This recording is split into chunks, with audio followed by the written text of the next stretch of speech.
Salam, perkenalkan nama saya Minki Sapai, kelas C, semester 4, NIM 01 2019 0353, Prodi PAK. Baik, saya akan membuat video ini untuk memenuhi tugas akhir semester untuk mata kuliah metode penulisan karya ilmiah. Baik, saya akan membahas proposal saya, dan judul proposal saya yaitu pengaruh pembinaan rohani di keluarga terhadap karakter pemuda berdasarkan Kolose pasal 2 ayat 6-10. Yang pertama, latar belakang. Dalam kehidupan keluarga, gaya hidup sering disalahgunakan oleh sebagian besar anak, apalagi para pemuda yang berada di kota-kota besar.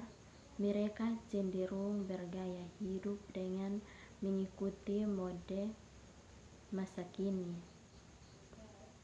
Ibrahim mengamati bahwa instruksi gaya hidup untuk sebagian besar adalah instruksi penampilan seperti pusat kecantikan, salon,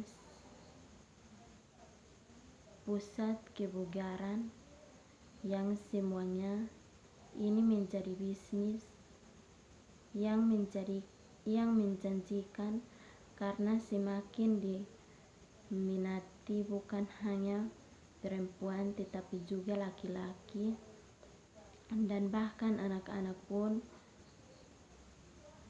menjadi konsumennya. Pemuda ini ingin dianggap keberadaannya dan akal eksistensinya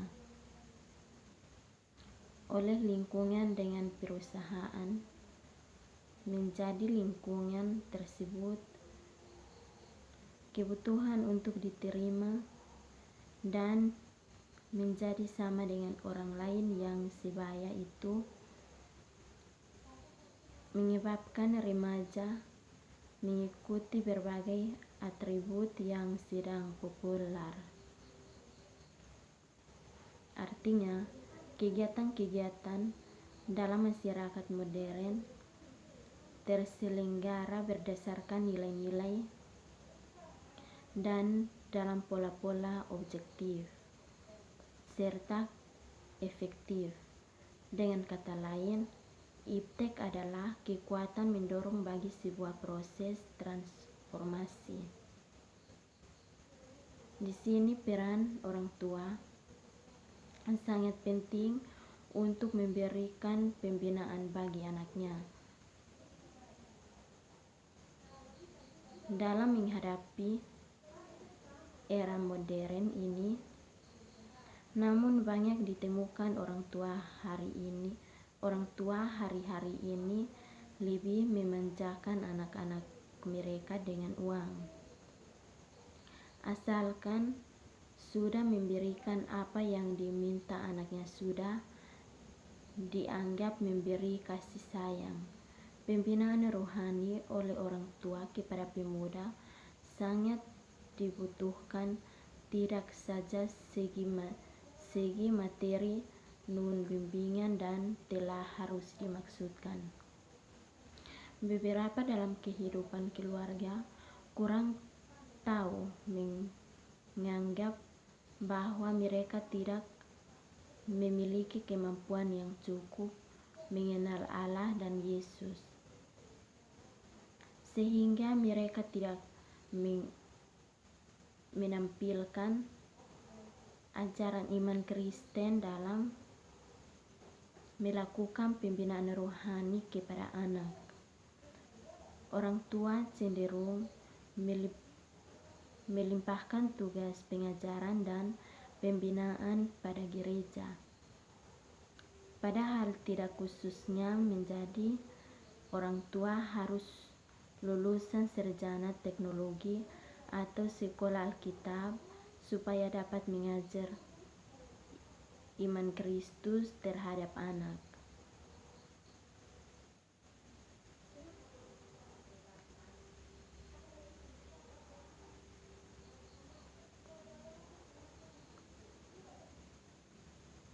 Ketiga, gereja membuat program untuk kegiatan kerohanian, baik itu ibadah pemuda ataupun pembinaan pemuda, yang hanya dihadiri beberapa dari jumlah pemuda remaja dalam setiap pertemuannya dari 85 jumlah remaja yang ada. Itu dikarenakan masih banyak keluarga yang tidak mendukung atau tidak hanya motivasi dari orang tua untuk anaknya mengikuti kegiatan tersebut. Di zaman modern ini, keluarga menghadapi masalah rumah tangga sangat rumit, di mana masalah itu muncul dari orang tua itu sendiri. Jikalau ayah ibu dalam mendidik anaknya dalam memberi contoh yang kurang baik, misalkan orang tua tidak mengunjungi gereja lagi, maka akan sukar sekali memimpin anak-anaknya dengan latar belakang sedemikian. Apakah faedah pendidikan agama Kristen yang diterimanya di dalam gereja? Jika dalam waktu yang sisa seluruh minggu itu ia hidup dalam lingkungan yang sebenarnya dalam Kristus. Yang berikut, metode penelitian. Penelitian menggunakan salah satu metode yang sudah ada, yaitu metode deskriptif. Tujuan metode deskriptif dalam penelitian lapangan untuk menggunakan sifat-sifat atau karakteristik dari keadaan, sehingga perlu dilakukan observasi atau penelitian survei. Selain itu, penelitian juga menggunakan metode angket, wawancara, serta studi pustaka. Dengan demikian, penelitian akan mendapatkan data yang peneliti dibutuhkan untuk mendukung data penelitian dalam karya ilmiah ini. Data penelitian diperoleh berdasarkan jenis sumber, yaitu primer dan sekunder. Data primer diperoleh langsung dan subjek penelitian, yaitu pemuda-pemudi di sekolah SD Impres Kyukolo, dengan menggunakan kuesioner yang disebarkan kepada responden. Data sekunder adalah data yang diperoleh berdasarkan literatur yang mendukung dilihat dari sifatnya yang maka penelitian ini memakai korelasional sebab Alkitab bahwa variabel memberi pengaruh terhadap variabel Y.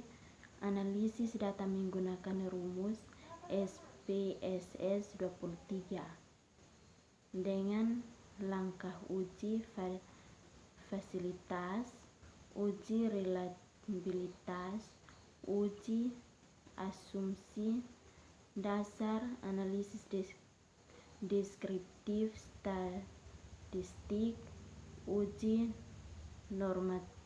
normalita, uji linearitas,